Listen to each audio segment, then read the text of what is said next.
чорабинии тантанавӣ бахшида ба 25-солагии таъсисёбии созмони хонандагони ба номи Исмоили Сомонӣ бо иштироки муовини раиси вилояти Суғд Ҷамшед Ҷуразода, масъулини соҳаи маорифи вилояти Суғд ва хонандагони муассисаҳои таҳсилоти миёнаи умумии шаҳру ноҳияҳои вилоят дар назди муҷассамаи шоҳ Исмоили Сомонӣ, маркази вилоят шаҳри Хуҷанд баргузор гардид. муовини раиси вилоят дар баромади худ қайд намуд, ки таи солҳои охир бо дастгириҳои пайваста ва сиёсати маорифпарваронаи асосгузори сулҳу ваҳдати миллӣ пешвои миллат муҳтарам Эмомалӣ Раҳмон дар кишвар аз он ҷумла дар вилояти Суғд дар самти таълиму тарбия фароҳам овардани шароитҳо ба устодону омӯзгорон ва хонандагон муассисаҳои томактабӣ ва таҳсилоти миёнаи умумии наву замонавӣ, таъмин бо таҷҳизоту лавозимоти хонаи синфхонаҳои иловагӣ, касбу ҳунаромӯзӣ, ошхона, майдону толорҳои варзишӣ, китобхонаҳои электронӣ ва анъанавӣ сохта ба истифода дода шудааст, ки ин ба баланд бардоштани саводнокии хонандагон мусоидат мекунад ва вазифаи асосии толибилмони муассисаҳои таълимӣ ин бо баҳои хубу намунавӣ хондан, иштирок дар озмуну олимпиадаҳои вилоятӣ, ҷумҳуриявӣ ва хориҷи кишвар мебошад.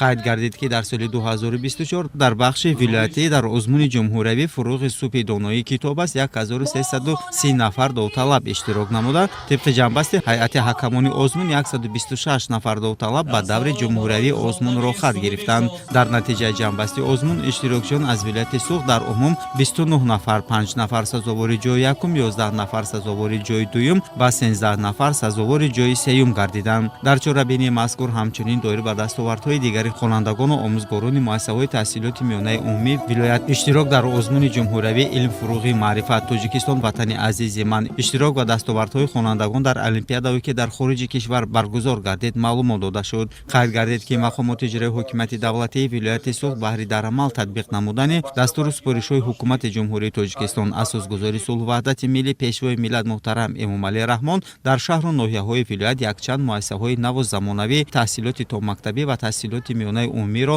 ба анҷом расонидан, ки аз он маорифчиёну хонандагон самаранок истифода мебаранд ва ин иқдом баҳри баланд бардоштани сатҳу сифати таълиму тарбия ва саводнокии насли наврасу ҷавон дар ҳамаи шаҳру ноҳияҳои вилоят баҳри сазовор таҷлил намудани ҷашни 35-солагии истиқлоли давлатии ҷумҳурии Тоҷикистон бо маром идома дорад. дар идомаи чорабинӣ бахшида ба таъсисёбии 25-солагии созмони хонандагони ба номи Исмоили Сомонӣ, аъзоини созмони мазкур аз муассисаҳои таҳсилоти миёнаи умумии шаҳру ноҳияҳои вилоят маълумот доданд. баъдан дар вазъияти тантанавӣ хонандагони синфҳои 5 муассисаҳои таҳсилоти миёнаи умумӣ ба сафи созмони хонандагони ба номи Исмоили Сомонӣ қабул гардиданд.